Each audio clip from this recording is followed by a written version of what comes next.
What's going on, everybody? It's Bill Bailey with today's Boondoggle. And real quick housekeeping note, if you are watching us on YouTube or on Rumble or on BitChute, please hit that follow and subscribe button. And if you're listening to us on Spotify and Apple Podcasts and Google and all the podcast platforms we're available on, please hit that follow and subscribe button. Help us build our numbers up so we can continue to bring you conversations like the one I'm about to have right now with Mr. Levi Benton of the band Miss May I. How you doing? Good, man. Good. Had an awesome day. Nice. Yeah, as we were talking beforehand, we were going to try and do this while you guys were on tour, but it kind of probably worked out for the best. Wi-Fi is a little bit better from the home base. We can actually get into some things. But I know I've watched interviews from tour on YouTube, and it's like cutting it in and out. I'm just like, oh gosh, I'm like, I wish it wasn't like that. So this is nice. Yeah. So, well, we got some good connection now, so we'll make it happen. So usually when I have people on for the first time, I like to get a quick background. Do you remember originally what you want to be when you grew up? Oh man, I wanted to be like an architect or like an artist, like an advertising artist, like computer graphics guy. Nice. So, and then when was it, like around what age, and do you remember like the type of music or whatever that kind of influenced you and pulled you towards a love for music? Yeah. So my mom, and I say this all the time, my mom is way more metal and cooler than I am. So I grew up just as a metalhead. She was always listening to metal. And I feel like it's with every kid growing up, you don't want to like what your parents like. So it took me a little bit to come around. I used to just be like, why are you wearing black all the time? Why are you wearing skulls? Why are you listening to this stuff? Like I was trying to do everything not to like metal, just because my mom liked it. It wasn't cool to me because my mom liked it at the time. And then probably like junior high came out. I moved to the town where I met the guys. And first day there, Justin, our guitar player, we like hit it off and we're friends. And I think within like the first couple months living in the new town, I played bass, and we were just like, let's just hang. Like we all skateboarded, and we when the lights went out and it was like street lights are on, you can't skate. We like, what are we gonna do at night? So we all just played cover songs in like a friend's basement. Horribly, like this is like 13-year-olds trying to just play songs. Like I can't imagine what it sounded like. Nice. And yeah, but I wasn't really in the metal. I was into like, that was right when MySpace was coming out. So it was like scene music. And then like, I'm trying like, there was like the Under Oath. I heard screaming, and then that led me to Kill Switch. And then I circled back and was like, Mom, I understand what you were listening to this whole time, like in junior high. And then like I started diving deeper, and then she was like, check out Slipknot, check out Testament, check out Cannibal Corpse. And I'm just like, what? Like I just needed that little bit of like skateboarding, like pop punk, to like one band screaming. And then I just slowly was like, oh, this is nice. What was your mom like jamming around the house? She loves she loves Testament. She loves Megadeth. She loves Cannibal Corpse. She loves Obituary. Yeah, she's way cool. She's covered in tattoos. She's got purple hair. She's covered in tattoos. She's been like that since I was a kid. So that's great. She's a wild man. child. Yeah. That's awesome, man. I've been getting my girls into metal. They're still into pop and stuff, but they've been going to some shows with me, and we got a few that we bond over and stuff. So it just takes one band. Right. Once you get the flip. Yep. I think our first, it was like a MySpace band, but our first like band together that we like liked was The Used, because they were just enough like skateboardy and light that I liked, but they had some screaming and heavier stuff that my mom liked, and that was our first like, oh, we love this. And then our second love was like Slipknot. That was like when Duality and all that was like when Slipknot was hitting it big. We went to Ozfest and stuff, and my mom got me VIP ticket. We were losing our minds. That's awesome, man. Those are memories you'll never forget, dude. Oh, no, I look at pictures now on the crappy Polaroids, and it's like we're sweating. It's funny because now I'm doing a million festivals like that. And like, I remember being the VIP with my mom and like seeing the bands. We'd like run after them, and they would like run away. It's funny, the tables have turned, and like when you see the VIP groups walk around backstage, you're like, oh, okay, we gotta go this way. We're gonna walk this way. And I'm like, it's a funny perspective change. But I'll never forget it. It's got to be really cool for mom now that, I mean, you guys have been kind of hitting it pretty big and doing the festivals and stuff. And now, you know, she gets to go and, you know, be real VIP part of the, you know, crew and everything. Say, look at it, paid off. She loves it, especially when we play. Like, we're really close friends with the Cannibal guys. Like, our drummer toured with them out in Russia. Like, we're close with a lot of bands that she, like Dave Mustaine, he was really nice to us. My mom loved Megadeth. Like, and so it's just cool on the other side being like, she's like, oh my God, they're playing. I'm like, you want to go meet them? I'm like, let's go to the green room. I'm like, I'll say what's up. And then she's just freaking out. And I'm like, hey guys, like, this is, so the funny thing, that first band I was saying they used, when we did Warped Tour with them, I was losing my mind because that was the only band I put posters up in my room of. And me and my mom had that bond. And this is like 10 years later, we're doing a tour and Warped Tour, and, we became friends, and he doesn't scream anymore. And he's like, hey, do you know this song? Would you want to sing it? And I'm like, do I know this song? I was like, I've been singing this since I was like 12 years old. And yeah, I got to play that, and it was just awesome because then we got real close, and I got to really introduce my mom. And I sang that song with them every night on Warped Tour, and it was just crazy full circle moment. Because I waited outside in the snow to meet them for hours. And it was just me and my mom left at like this. Well, you know, you're in Ohio. It was Hara Arena. Yeah. It's not here anymore, but in Dayton. Okay, yeah. Yeah, we waited like in the snow to meet them. We were like 3 or 4 hours. It was like sun was coming up, and like the bus was about to leave. And we're like, and I like got pictures with them. And then now we're homies, and I see them every time they're in town, and we're like family friends. So that is awesome, man. I love hearing stories like that. It's weird. Yeah. So you guys, you said, you know, you connected with your friends, you guys were skating during the day, and then you started playing at night. Now these are all people that you're still playing with today? Yeah, everyone but everyone but our guitar player. He wasn't like the original. It was before like Miss May I was Miss May I. It was just like how we got together playing music. We didn't have a band name. But a drummer and Justin, our drummer Jared and Justin, yeah, it was us three are like the OG guys from like, hey, we should do something at night. Like, we weren't even, like I said, we were just covers. We weren't even writing music. And then and you guys are in what, Troy, Ohio? Is that where you're from originally? Or yeah, two of the guys, Justin and Jared, actually still live there. They're still hometown boys. So okay, nice. And where are you at now? I'm in Cincinnati. Cincinnati? Okay. I'm Mr. Red Legs. Okay. Right. But then, like, so what was that like? I mean, when you guys finally like took it to the next level, like, okay, you know, we're not going to do covers anymore. We're going to start playing out. Were you playing like high school things, or you started hitting like, you know, just getting yourselves into clubs and playing your own material and putting it together? Yeah. So like this will just show you how naive and young we were. Was like, I didn't even know there was such thing as a local scene or like local venues. Like, that was all foreign to us, like until MySpace came out. So and then like when MySpace was out and we started getting bulletins and you're getting targeted. Well, it's before targeting and ads. Like, it's so early, like social media, you just get like a flyer. It's like, hey, there's a show. And then you hear about it because that was, we formed and started, not formed, we started hanging out in junior high. Then we get to high school, hanging out with like older kids. Then they're in like rock bands. And you're like, oh, there's like venues. And so we put together like just like some original songs and played our first show. And it was at this like local venue, the only venue that was around. And yeah, that was like our introduction into like being, and then we loved it. It was like drinking the Kool-Aid. We're like, this is literally, it was just family and girlfriends that showed up. It was like, we have a video of it. It was like 13 people in this like 1,200 capacity venue. This is like the front row and they're watching us and we don't know what we're doing. But it was just introducing us into that. And then like, so after that came like saving up.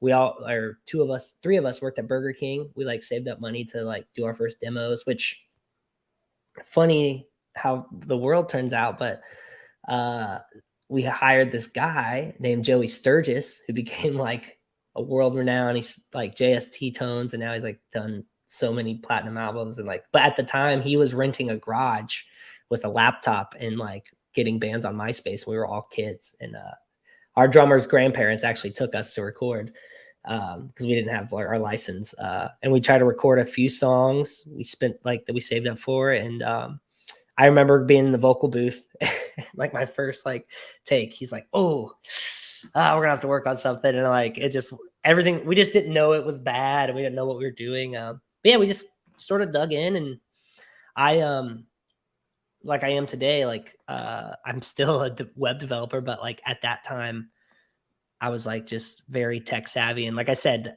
I was always like a computer guy. So when MySpace came out, I was just not doing homework, and I was up till like all hours of the night, just obsessed with like what this tool was that became social media. And I just like made our band look cooler, found shows, like posted. And yeah, that's really where everything started, was like we were ahead of the curve because I was just addicted to it. So And then when did you guys like start like branching out and playing like outside of your local scene? And I mean, was it because of the name you were building on social media, basically? I mean, pre-social media too? Did it help get you networked and connected with? yeah, because if you can remember on MySpace, they had this thing which I miss so much. I wish somebody, I don't even know how it would work now, but they had these like charts, and they would have different genre charts down to like the most obscure genre, and then you could literally dial it in down to the city. So you could have like Dayton, Ohio's biggest metal bands, metalcore bands, and then you could do Ohio's, and then you could do Cleveland's or Columbus. So like our goal was always to be on the top of all of those, because once you were on the like top 5, your picture showed up. So it's like you just work real hard to get those numbers. So once that started happening, we started like meeting other bands and being like, we started doing the show trades. And it's funny because I just actually it was last week.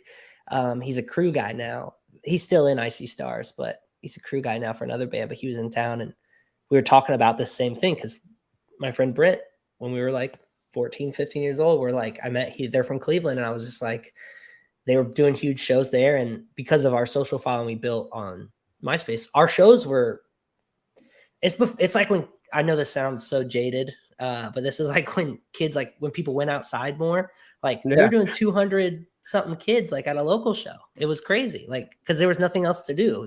You couldn't sit at home. Online video games weren't a thing. Everybody did stuff. So like even if it was horrible bands, people showed up. But yeah, we just traded with Cleveland bands, traded with Zanesville bands. We pretty much stayed within Ohio because, like, again, we had one guy with a license, so everything had to pack into his car, like all the gear and us. So we're like,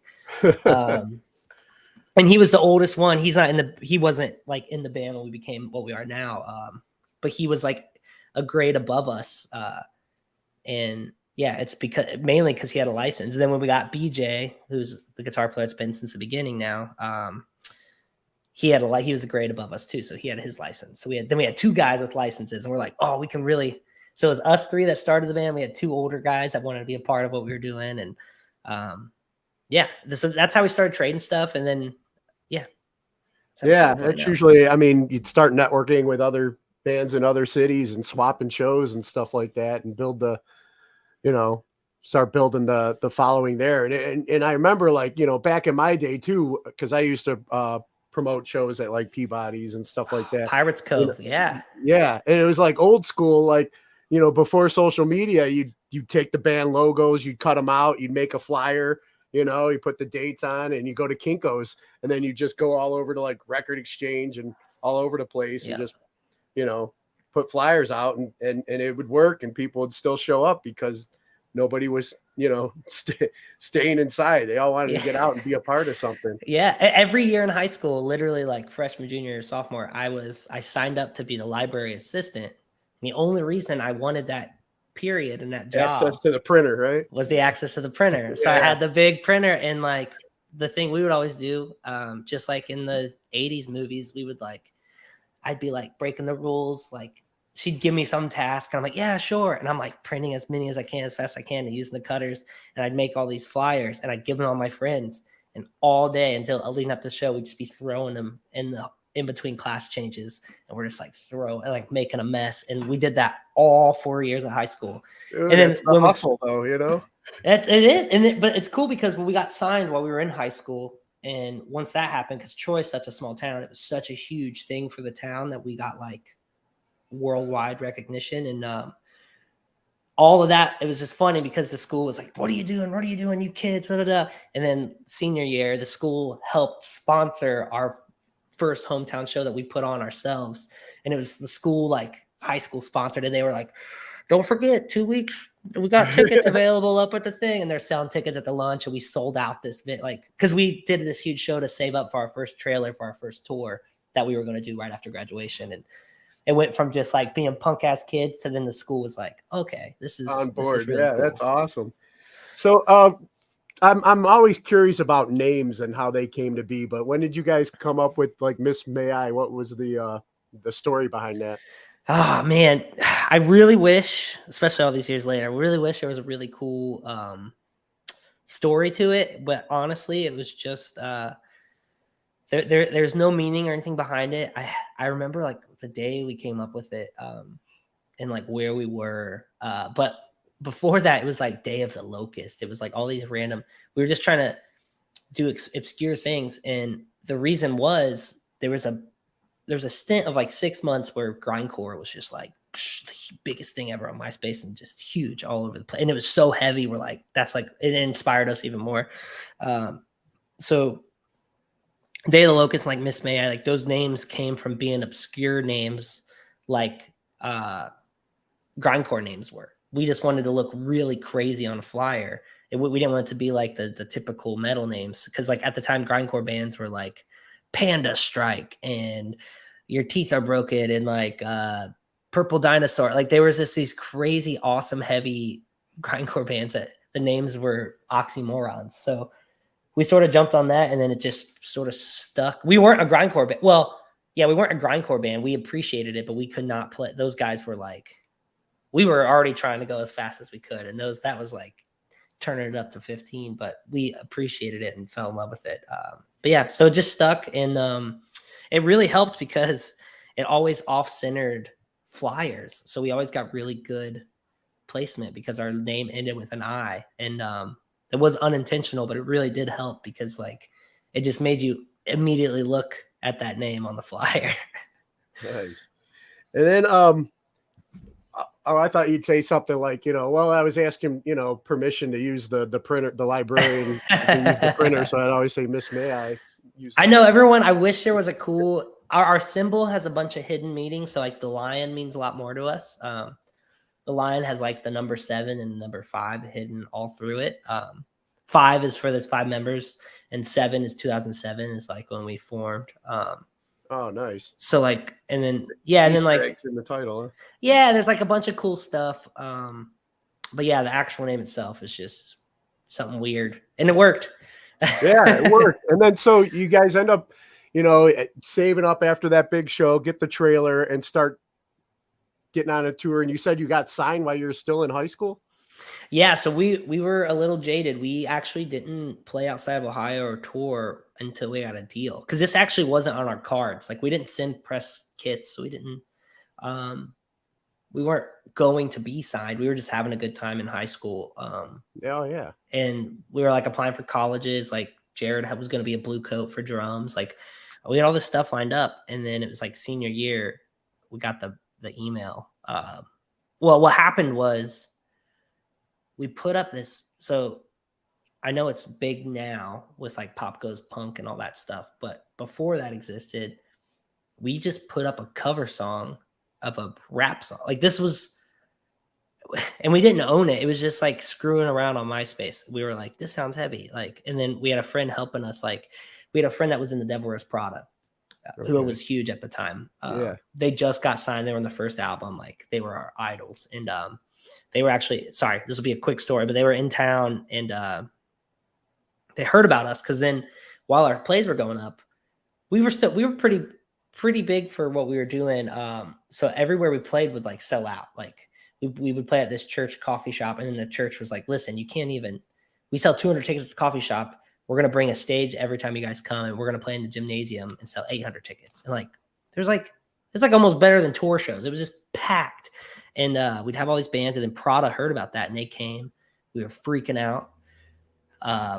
And then their guitar player, Chris, was like, I want to help you guys. Like, I love what you guys are doing. So we were just broing down. They had Still Fly. And yeah, he was just like, we should do a cover, like something just crazy, and put it on MySpace. And we did the song Swing. We didn't own the rights. It was actually big on the radio at the time, but we're like, this sort of sounds like a metal song. And we just covered it, made our version of it. And overnight, before like viral was viral, that term, like, like we had like 20 something thousand plays a day, which was still insane. And overnight, it went to like a 250,000. It was 200 something thousand. It was like 10 times.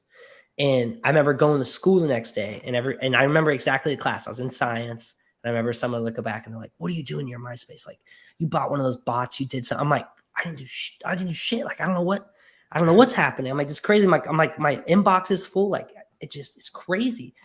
And that was it. Like, right after that happened, we had like Fearless Records, Sumerian Records, Rise Records. Like, all these people are just like, hey.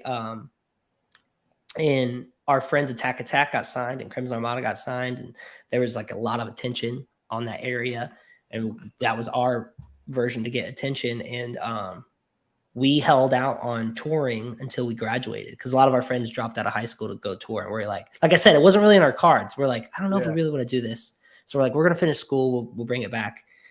And Rise was the only label that was cool. Like, everyone else was like, fine, if you don't want the deal, then screw it. Like, they just wrote us off, and Rise was like, that's cool. Like, how about you finish your album while you're in school, and then we'll release it the summer after you graduate, and you guys can start. And so we spent our whole senior year like recording our first album and setting up our first tour. Yeah, and that's kind of cool too, that they're like, oh, you guys want to be responsible and actually finish, you know? So if you're going to be responsible with this, that means they could trust you to be responsible with some of the other things that would come along the way. So it should be a no-brainer, but I guess the other ones were impatient and they didn't care about it. Yeah.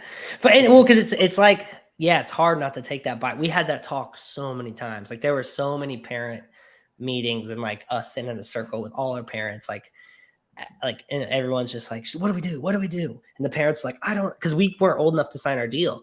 So they had to sign for us. So we're just like, our parents are freaking out. Like, is this legit? Because at the time it's still MySpace. So we're like, listen, these guys from Portland flew in. They said they're going to change our law. Like, sounded so sketchy. For like, now me being a parent, I'm like, it's crazy. And then the internet, like, all that was still so fresh, and nothing was monetized. So there was no proof of like making money. It was just a whim. You're just like, but listen, Mom, like, this number says that many people listen to my song. And she's like, what's an MP3? It's like it's just all crazy. But obviously, I mean, you know, being patient and finishing your senior year and then putting the album out, you know, it all ended up paying off in the long run, because then it was like, once that album came out, then it was, you guys were off then, right? Yeah. And that album, thankfully, like, did so well. Like, to this day, that album is like, it was like I don't know what happened, like the timing or whatever, like, but it was a staple. It's like a staple for metalcore of that year. And it's really cool, because now we do tours as the old guys, and these opening bands are like, I learned guitar on that song. Like, I got to meet Post Malone and hang out with him once, and it was because he loved our first album. He's like, oh, I remember learning Forgive and Forget on guitar. And I'm like, you're what? I'm like, awesome. Well, this is crazy. And he's just like, I loved that. Like, it was just such a big time. Yeah, I'm very thankful that, I don't know what happened, but it worked. That album was crazy. It sucks because, like, it doesn't suck. I love all our albums, but that one, I'm just like, there's nothing that'll be like that ride. It was wild. Yeah, but then, so since then, I mean, you guys have, you know, you broke your teeth, transition into being a touring band, getting outside of Ohio, and then, you know, festivals. And I mean, how many bands have you had the opportunity to play with that, you know, you never thought you would? Oh my gosh. It's almost the opposite list. It's like, who's left that we haven't toured with? Like the only two that's on my list that we haven't played shows with is like, well, we've played shows with every band on my list, but like like I don't know. We've got to do like Slipknot like festival tour shows. We got to do uh it's really when you go to Europe, it's everybody. It's like Avenged Yeah. Sevenfold, it's Aerosmith. Like you're on tour with them for like 40 days on these festival shows, like tours, and you're just like, what? I'm like peeing in a urinal, and it's like Steven Tyler. It's crazy. And you're like, I'm playing at 4 on the like the heavy stage, like he's headlining, like, but you're a part of this thing. And like Metallica, we did the last or I think it was the last Soundwave. We got to do that, and that was 12 days, and it was like Linkin Park, uh, Metallica, Paramore, Blink-182, like insane headliners, and then we're all traveling together on these planes, and you're just like sitting on this plane, and you see like freaking James Hetfield, and they're just like throwing you the horns, and you're just like, if I would have ever have thought like, and we just were riding. Troy High School or whatever, you know. Yeah, it's crazy. My bucket list was having road cases. Like I just wanted a road case, and ever since then, I'm just like, I'm just gonna ride this out. Like it's just, and I think that's why we still do it. Is we're just really thankful because it wasn't supposed to. Not that it shouldn't have been like this, but it wasn't like, yeah. It's all just been a very like happy ride. And now you guys, you know, you just put out your 7th studio album. Yeah. And Curse of Existence. I wanted to ask, you know, I was reading about that, and I wanted to get into that a little bit, like, well, the meaning behind that that title. Yeah. What that, you know, what inspired that for you? Yeah, so we were actually at the end of an album cycle going into that. So from Shadows Inside to Curse of Existence was like 5 years. So it was a long time. Because before that we were doing every 2 years we had an album.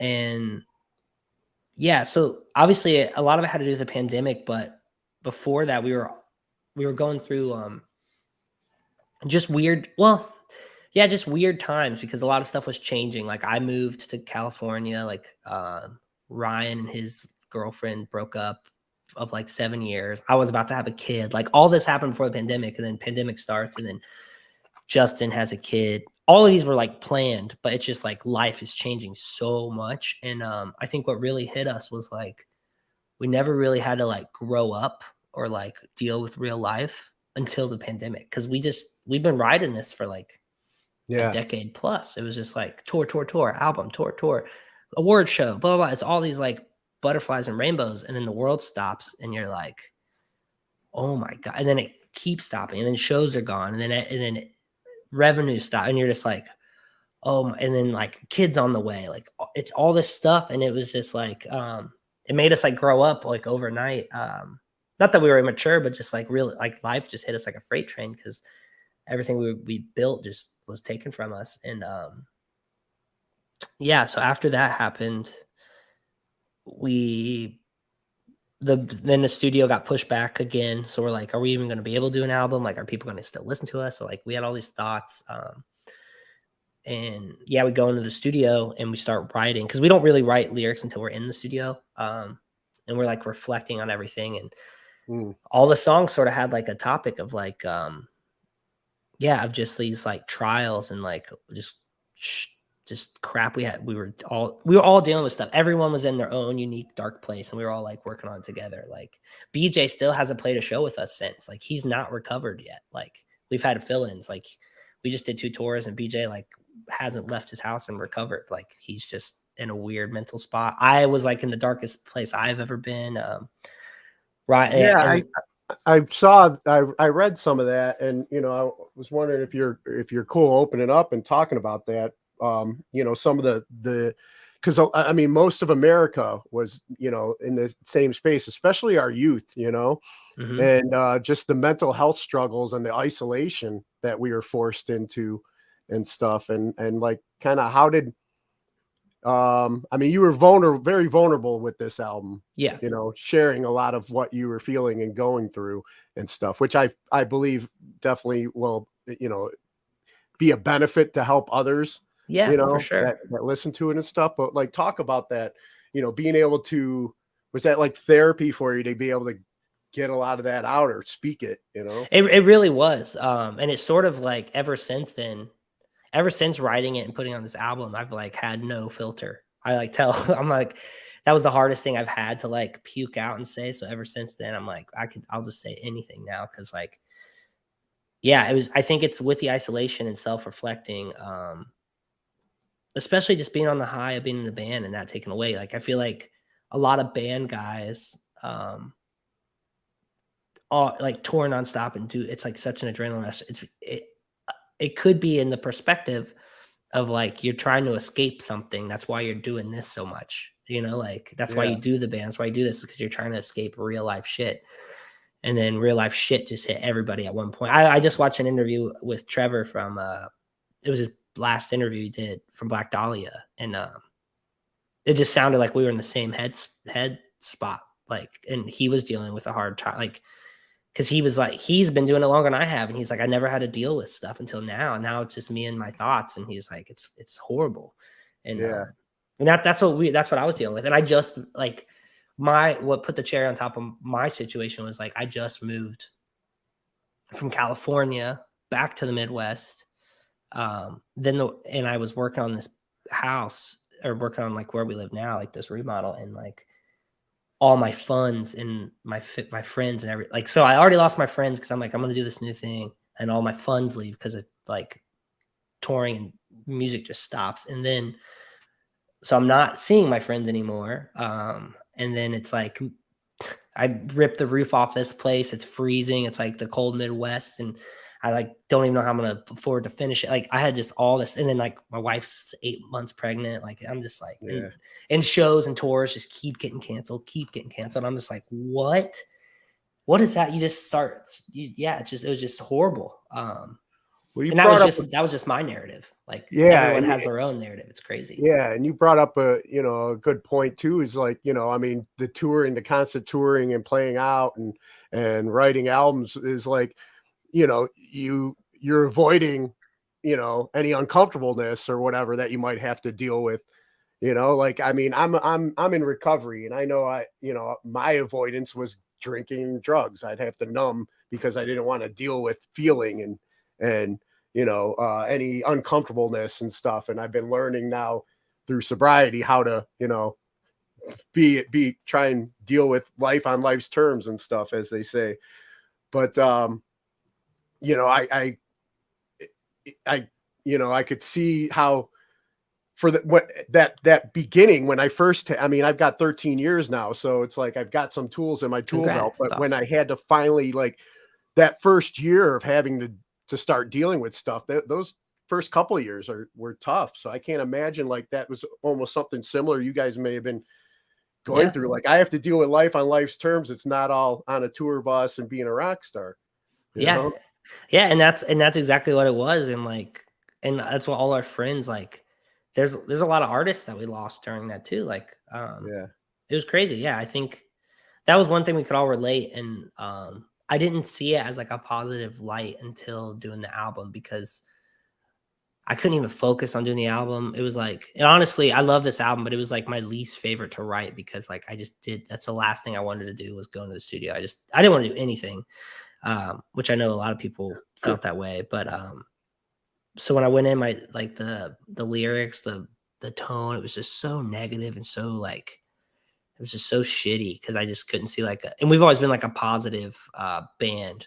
And it was really cool because the producer, Will, it was our first time working with him, but he like read the lyrics and we showed him some of the songs. He's like, this is not you guys. Like, it was the first time too, someone's like, this isn't you. Like, you need to go back and redo this. And I'm like, what do you mean? He's like, you need to write it, like change your perspective. Like, you're here now. You're not in that spot. And that was when like the therapy for me started, because I was like, oh, like, maybe I need to look at it in a different perspective. Like, my perspective didn't change until he said that. And, so it helps to have a different set of eyes sometimes, because like you were mentioning earlier, being stuck in our own heads, we don't always have the best advice for ourselves. And then I'm with the other band guy. Well, the rest of the guys are feeling the same thing, so I'm showing them lyrics. I'm like, yeah, dude, fuck that. Like, they're like, they feel the same way. So it was just this cycle. It was just like, yeah. But I mean, now you guys have been able to, put this out. What's the feedback been like from your fan base? Do you feel like a lot of people were like, man, this is really helping me, and this is something I could totally relate to? Has it been pretty positive? Oh yeah, it's really cool because not only is it yeah, like therapeutic for us and some fans, but there's also like some our fans have always grown up with us. We were always like the same age as our fans. And there's a lot of songs on here and a lot of tones about being like a parent and like having that perspective. And that's been another really cool thing because those are what other fans like what people can relate with now. And when they come to these shows, they're like it just hits them in such a different way, which was the point. But it's cool to see other parents or people that have lost kids or want to have kids, like just that entire perspective, because that's something we've never wrote about. And then that's hard to not write about it when you become a father. You're like, how do I not like you're just thinking about your kids the whole time. You're like, oh, I need to write a song about this, but like can't get them out of your head. And yeah, it's cool. The response has been great. It was really fun to record because we've been doing it for so long. Not that we're like burnt out, but we're just like we're sort of over the rinse and repeat of like write this kind of song, do this kind of festival, do this radio show, do that. And like it is fun. Don't get me wrong, like that stuff's awesome, but like there's a lot of stuff we never got to really do. So and we're like, if we're gonna do this, like we're at the end of this current contract, like we're obviously we'll sign another deal and do like more stuff, but like we're like, if we don't want to do this, like let's just really just do what we want to do this time around and like from now on, because we have like the commercial songs. Like if people want that, it's cool. So like we really let some of our old, like deep influences shine, and it was so fun. And that's like, and the coolest thing was that's what the fans are liking the most. They're like, oh, I love how you did that. I love how you did that. I'm like, oh shit, I thought you guys would hate this. I was like, now that you love this, wait till the next album. Like if we can lean into that, then we have 20 more years left in a band. So so hearing that they like that, it was nice because it's a lot easier being yourself than it is to try to like sell albums. Yeah. And how did this last tour like feel? I mean, or the first getting to, tour, getting to play out after the uncertainty, how different did this feel than your very first one after leaving high school? Oh man. Well, our first one back was actually our longest tour ever too. It was with All That Remains. It was 52 shows, 70 days, really long. We played every market, A, B, C, and D, like every city you could think of. It was long. And it was cool. It honestly, like after going through that, I could relate with fans and stuff in a whole new level, which maybe was like more of a real level because like I said, it was always butterflies and rainbows for us. So when I got these letters of like how these fans were going through depression or anxiety and stuff, like not that I brushed it off, but I never could really relate. I'm just like, oh, I'm happy that song helped you. I'm happy. And now I've went like, that's what I was thinking about was all the stories I've heard over the years. Like when I was in the dumps, I'm like, this is what everyone was fucking talking about. Like this whole time, like I'm feeling this now. So I could going back now. I could just see it in people's eyes and like see how they're like letting go or like talk to them after the shows for a long time and just hear their stories. And now I can relate in a whole nother level because I'm like, oh, dude, I'm right there with you, man. Like, let's get through this. And then the other side of it was like sensory overload. Like I used to be such a social, not that I'm not social now, but I used to be way more social and outgoing. And yeah, I had definitely had like a shell for like the first like 3 or 4 weeks on the tour. Like I remember going out in the first show. It was like All That Remains sold out the Palladium at Worcester, and it was fucking huge show. It was the first one back, and I just remember being like, I was having a good time. We were playing good, but inside I'm just like, there's so much happening right now. I was like, this is great. Like it was just the lights and the crowd. Like it was just like it was just like a deer in the headlights. Like I watched the videos and you couldn't tell, but internally, like I was freaking out. I was just like, this is. It went from like quiet at home, just trying to figure life out to like, and then the crazy thing was everyone acted like it was nothing. It's all the same crew guys, all the same venue guys. Everyone's like, hey, good seeing you, man. And I'm just like, it's like riding a bike. No one's going to bring up that we were like, we were just home for 2 years. Like nobody brought it up. It was like the unwritten thing that you don't talk about. And it was, he that shall not be named. Yeah, exactly. And it was weird. And like, so that part was weird. Not that I ever want to talk about like the like lockdown and stuff, but, it definitely is like a mind fuck to just be like, okay, we're just gonna turn the lights on and do it, like act like nothing happened. the door's open. Let's run with it, man. Yeah.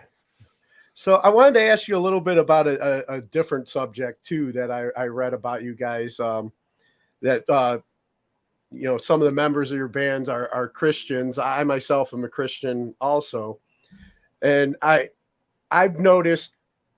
I've gotten. I don't know how it. I mean, it sounded like you guys had a ton of support growing up in the family, being able to get out and do this.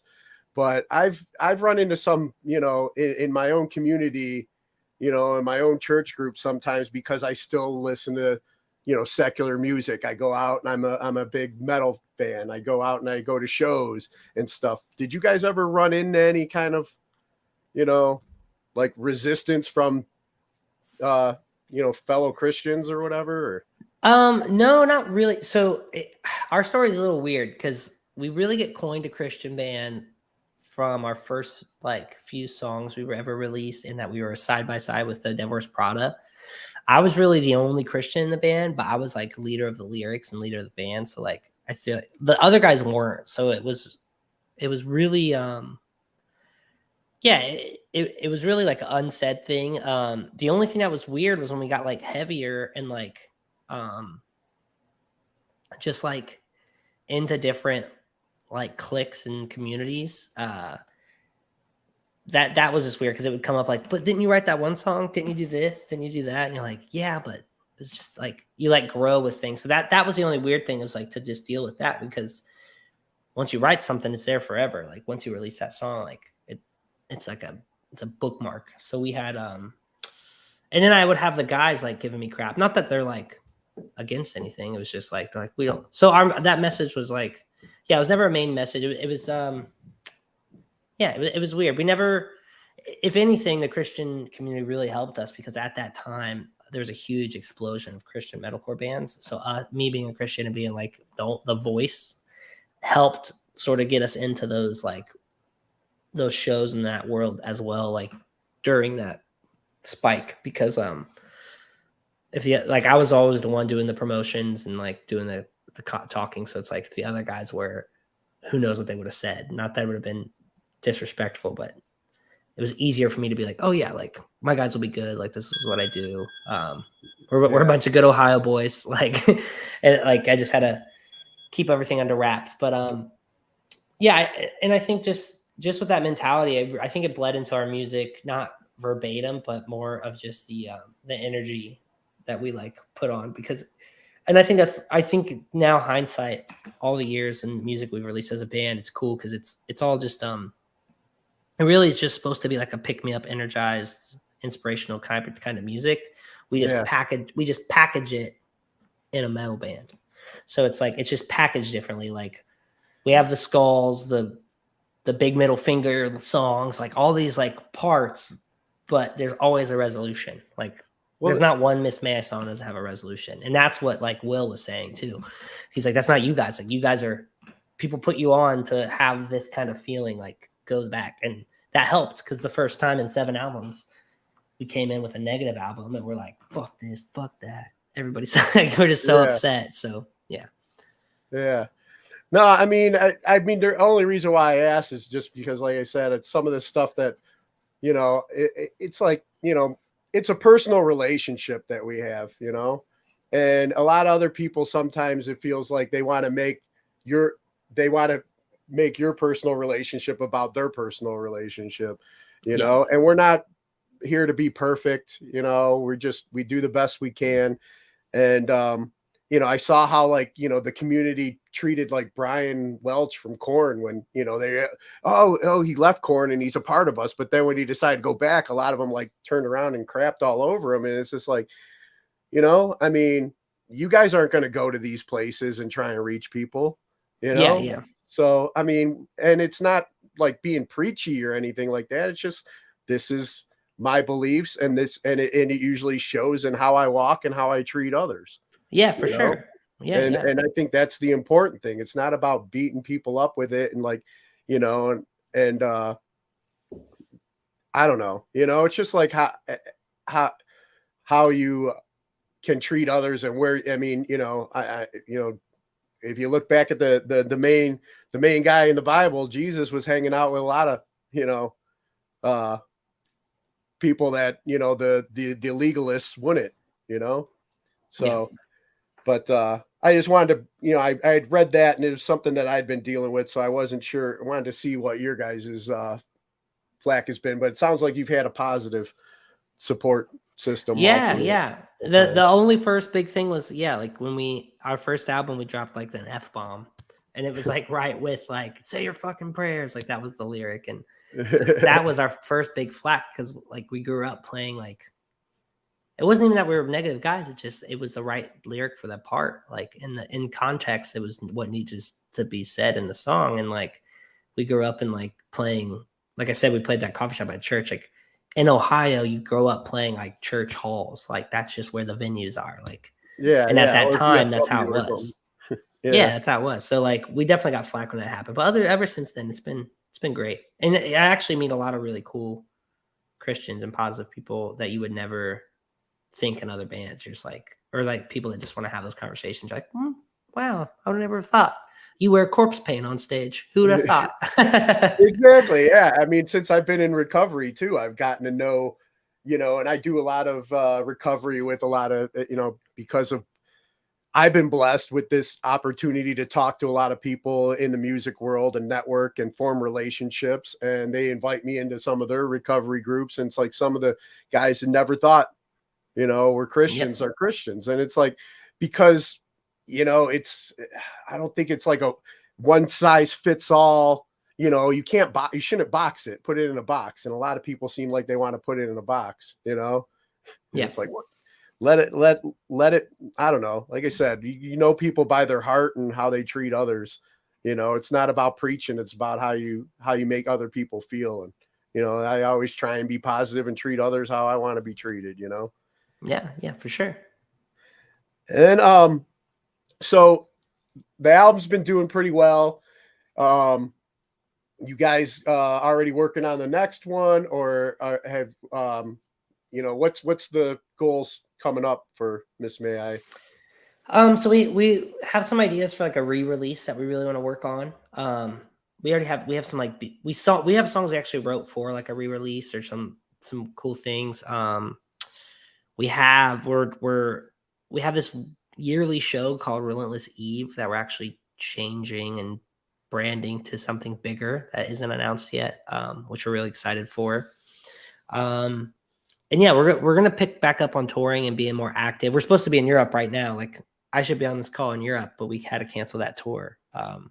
So like we still have a very busy schedule of touring, but we are taking personal time off until next fall because I got baby 2 coming Yeah. on the way, and then our Oh, drummer has. congratulations, man.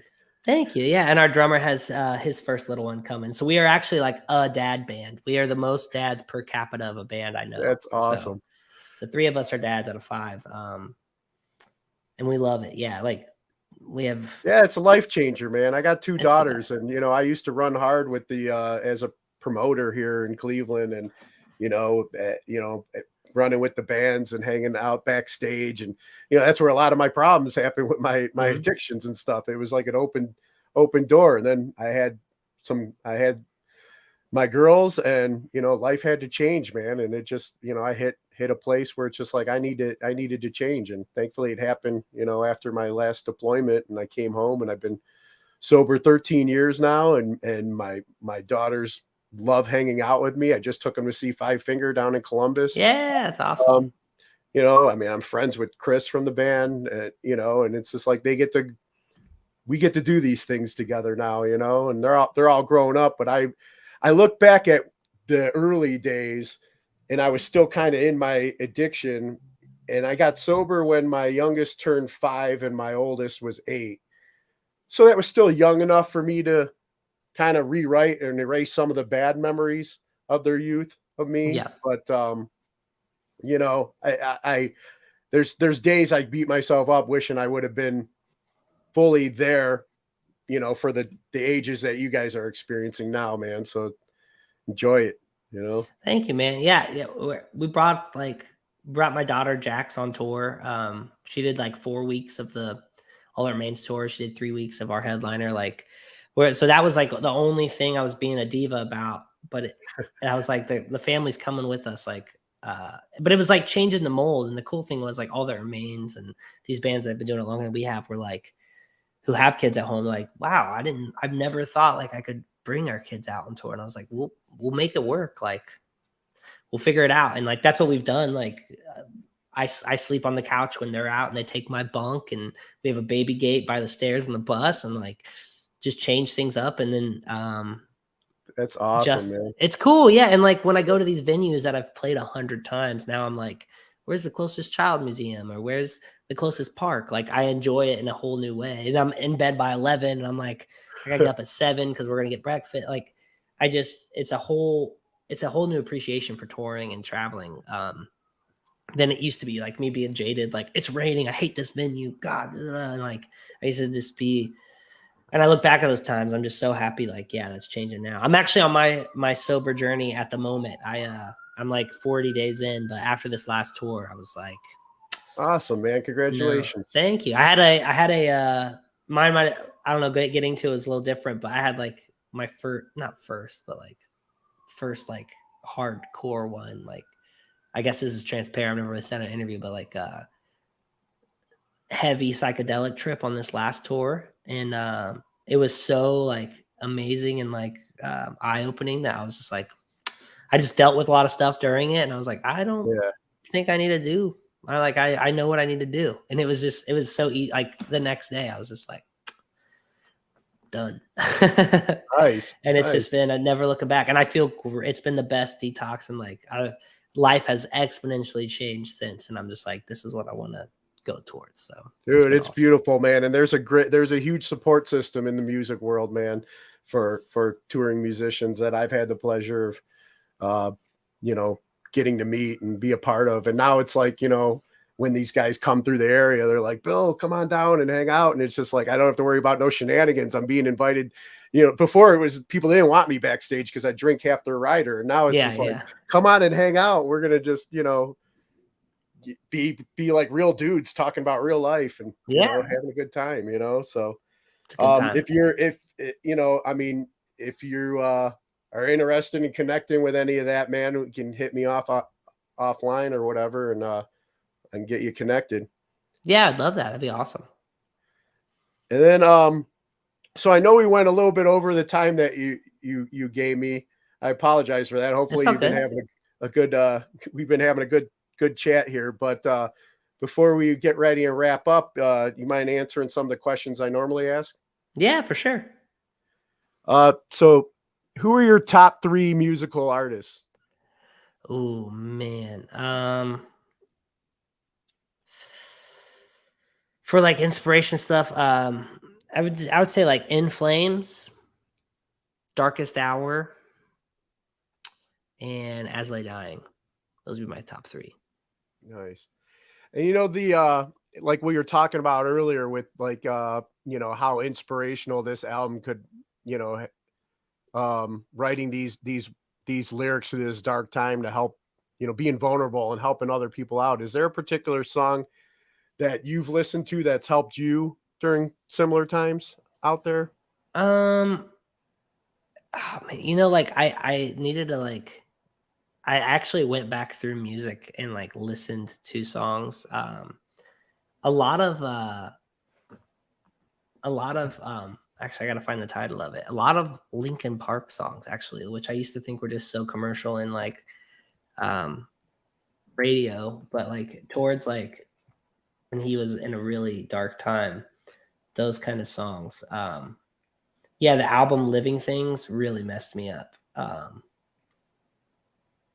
I'll Be Gone on Living Things. That song's just like, it's just weird. Like, I did my research to sort of research those kind of songs, to just like hear a different perspective. And it was crazy. I actually remember listening to that album when all that happened that day and had like a meltdown. I was on a run. I was like, but yeah, that was, I think that album, Living Things by Linkin Park was just really heavy for me. Gotcha. And, we got to talk about, your guys' senior year of high school before getting out, hitting the road and everything. And you got, you know, you got a little one now and a second one on the way that's going to be going through schools. What class do you feel should be mandatory before graduating high school today? Oh man, I think like an instrumental class would be cool because like I moved around a lot as a kid and it was always hit or miss. Like some schools had orchestra, some kids didn't have orchestra, some had band, some didn't have band, and it messed me up. And that's why I didn't like stick with an instrument like that. So not just music class, but like an instrumental. Yeah, I think like schools just need like a class to just teach music instruments. Like and like I want to get my daughter into that School of Rock program because like the early years every week they get to pick just an instrument to screw around with until they like really connect with one. And just that, I wish I had that in like junior high and stuff, just to like see if you're into it. Cause like, I feel like there's something for everybody, but you just have to really like be hands on and play with it. Like not be like, this is the recording. This is the recorder for a whole year. This is like, this is what you have to do. It's like, you can earn a different colored string if you can. Yeah. Like maybe you're a piano guy. Maybe. Yeah. For real. Like and everyone just picking their own thing. I think that would be, that'd be really cool. Cause it's really magical. That's like our other message is just like our big message as a band. And I think it's just because of our upbringing is like, and it sounds so cliche and cheesy, but I really believe it is just like,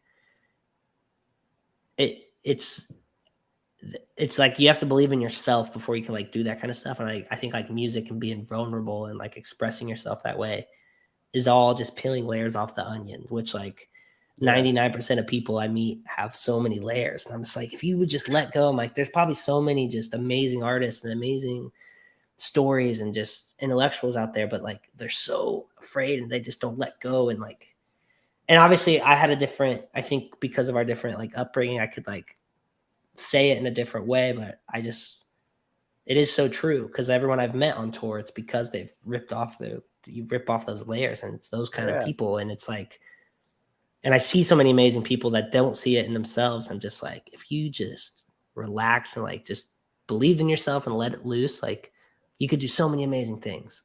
And there's not just one thing to do. That's the other thing is like, it's like life is really limitless. You just have to believe. Yeah. And you know, it's like, I mean, I'm approaching 50 here and it's like, I'm still learning to peel away layers, you know, just to I try and be a better person today than I was yesterday, every day, especially, you know, even though my daughters are growing up now, it's like, I don't stop trying to be better for them and the people around me, you know, it'll be, I'll keep doing it as long as I'm on this side of the ground, you know? Yeah. And then, who are 3 people who've inspired you or you can credit for making you the person you are today? That's a heavy one. 3 is a lot too. I'm like a very, I look at this Snoop Dogg video all the time because that's a hard question. I've been asked that. I've always been like a solo guy. There's this Snoop Dogg video. What I was saying was, he's like, and I want to thank myself for doing it. Like, I don't, because I didn't really, I had like not a lot of family growing up and everything. I would thank my mom for she has no layers of onions. She is the most crazy outgoing person, but I appreciate it. The older I get, the more I appreciate that. So definitely my mom inspired me to just really be myself. My wife, she's my high school sweetheart. We've been together since I was 14, since before the band. Wow. So she got to see everything like at my side. It's awesome. And she thought I was cool before anyone thought I was cool. And I always remember that because I think she'd still be here without all the bells and whistles. We just had a good time riding it out. And then, oh man, another person inspired me. See, it's hard because like I said, I'm such a lone wolf.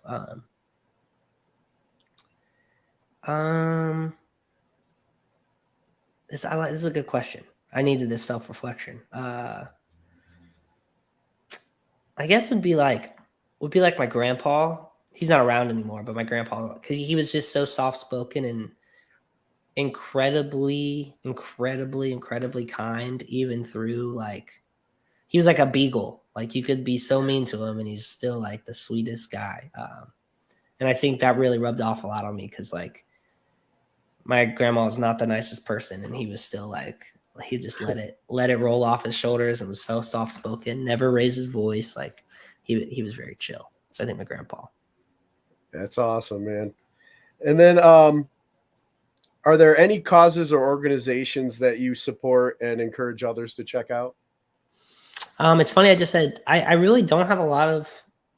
I'm very like I don't know. One I do support that I think is really cool, and they actually approached me. I just think it's pretty crazy and it's funny. I just said Beagle, but when I had a Beagle, there's this project called Beagle Freedom.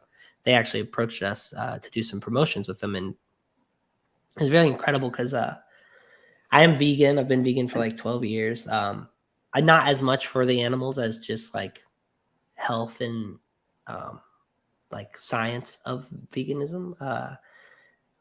The animals love is like a cherry on top, but with Beagle Freedom, it's crazy because yeah, in America, they still test like tobacco use and alcohol and vaping like on everyday beagles. And I got to meet some of these beagles that have never been outside. I got to be the person to put them on grass for the first time, and they were like 6 or 7 years old. They were just pumped full of smoke their whole lives, and they're all tattooed up, and they killed something. It's like, and this was like 6 years ago, so it could be more now, but at the time they were killing like, and they do it in colleges, like they do it all over the place, like right under our nose. You would never know, but like they kill like 60,000 beagles like a year, testing on them, and it's just because they're so timid and sweet. Like they're one of the only breeds that like I said, you can beat them, do horrible things, and they don't get I thought I violent. read something too, like when all this stuff was coming out, like about Fauci, Dr. Fauci and stuff. Yep. Like he did horrible things to beagles too, and it was just like, man, another reason why I can't stand that dude. Yeah, and that was 6 years. That was before the Fauci stuff. Like they came to me and they're like, "You have a beagle? Would you love to see our program?" And I was like doing it with them. I was just like, "This is insane!" Like on American, like here, I'm like, it's like you're reading this stuff and you're like, at Phoenix University, at New York, like New York City, like you're reading these places that you go to all the time, and you're like, they're doing what? Are you serious? Like, and it's because they're not violent. It's like, it's not like a rat or like a mouse. Like a mouse will bite you back. Like a beagle, you can like cut him open and he'll just cuddle you afterwards. It's like, it's the sad, it's horrible. Yeah, man. Yeah, I wasn't even aware it was that bad, man. So I'm glad you brought it up. Raise awareness for people. It was also the most hard. Yeah. It was also the most heartwarming thing. And one of the coolest things I got to do was to like take those beagles and put them on grass, like let them be outside for the first time in their lives. Like talk about your heart melting into a million pieces. It was the coolest. Gotcha. So you could save them too. So if anybody's wants a beagle, is interested, when they get a lab shut down, Beagle Freedom takes all the beagles and you can adopt them. They're tattooed and they've had a rough life, but you can give them a home. Miley Cyrus is like a big supporter. She has like 3 beagles. They're all from Beagle Freedom. So they still love you. Yeah, they still love you, even though I want a tattoo dog. That'd be kind of cool. I got some ink. We can, They're under their ears. They have all these IDs and barcodes and brands under their ears so they can scan them in. Wow. Crazy. Yeah. And then on a more cheerier note, favorite toy as a child. Oh man. I had that cartoon Gargoyles. I had this gargoyle toy of Goliath, who was the main gargoyle. And I had all of them, but this one was the coolest. Like, and you could put the stone on him and you could hit this button in the back and he'd break out of the stone and the piece would come off. And I just remember like, I'd carry all the pieces around everywhere with me all the time. And I would just pop them on and break them out of that's like, yeah, one of my, that, and then the Green Power Rangers flute, like that got the guys out of the water. Cause I just remember that was such a sought after toy. And my mom went like states and states and states away back in the day to get that for me for Christmas because it was sold out like everywhere. Like she came home at like the 12th hour, like, I got it. I just remember how cool that toy was. And nobody had it. Your mom sounds like the raddest, man. I hope I get a chance to meet her someday. She's the coolest. She's usually if you're Ohio, so she's at every Ohio show we've ever played. So she's been there Nice. since So day was she one. at Beachland when you guys played there? Beach? No, my little brothers were. She did not. Yeah, she didn't make it up there. My little bros did though. Okay. Which Well, they don't I'll have a try green to room, so definitely- thankfully we didn't have a lot of people. It was packed. Yeah, I wasn't able to make that one, but hopefully I'll make another one. Are you guys well, you probably can't announce anything if you are, but I know there's, they're already announcing, some of the festivals coming up here this season. I can't say. All right. I can't say, but we're like I said, we are Well, working there's on two major Ohio ones that I'm always at, so hopefully you guys are on one of those. So yeah. and one of them's just making a return in I Columbus on know. Memorial Day weekend, so I'm excited about that. It's gonna be awesome. But and then any message you have for our military members currently serving overseas? Yeah, just a thank you. I say it every day on tour, anytime we see anyone from the service, and just thank you. That's like it's such a big sacrifice, and we always compare it to touring because like we can complain about being on tour and being gone for 30 days or being through these elements 30 days, and we're like, but you know who doesn't complain? And we're like, like imagine, and it's voluntary. It's like it's incredible what you guys do. So I appreciate it. And you got bigger kahunas than all of us. So that's what we always joke about too.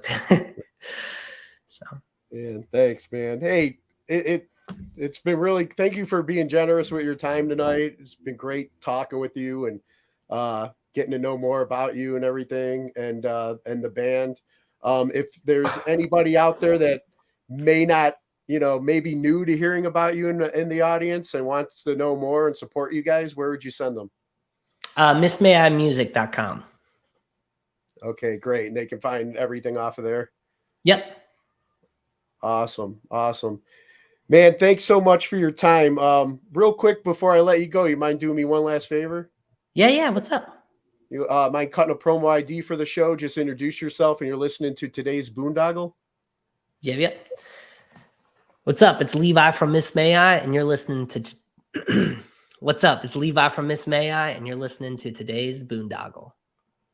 Awesome, man. Thank you so much, brother. I appreciate the time, anytime. and it's good talking with you. And we'll hopefully catch you next run. Sounds great, man. And congratulations once again on kid number 2. Thank you. Appreciate it, man. All right. Take care. Have a good night. See you, brother. You too.